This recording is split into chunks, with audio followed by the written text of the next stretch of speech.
มาแน่แล้วเด้แถมน้องยังแกบอกเคยจริงจังกับไปเป็นคนมักมวนผู้ใดมาส่วนกับไปสอหล่อหลายใจไผจะไปบายบ่ตี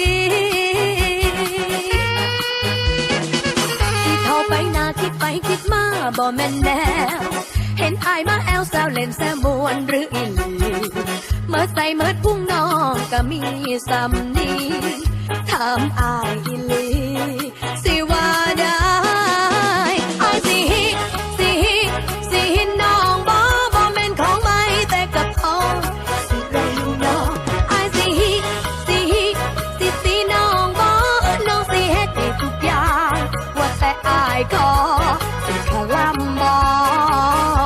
ในสิ่งที่ผ่านมา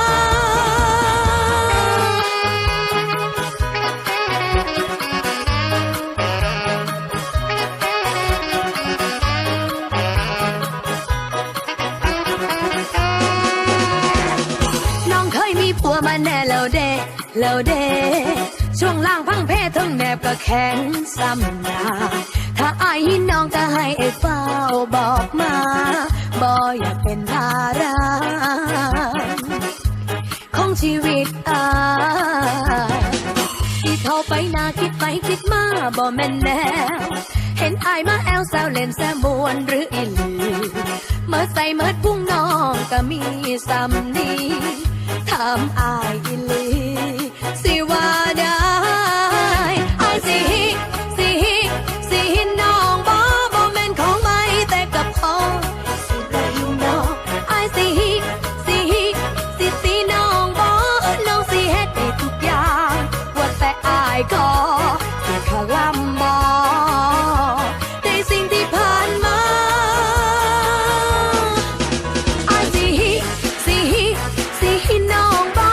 แม่นของไม่แต่กับพ่อสิได้อยู่น้องอายสิน้องบ่น้องสิเฮ็ดได้ทุกอย่างว่าแต่อายขอสิขอลำบ่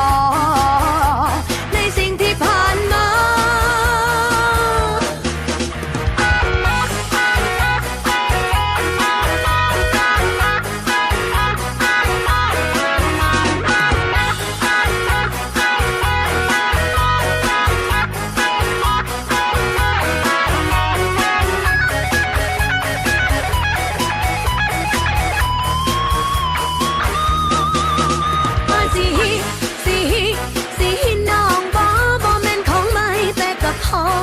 สิได้อยู่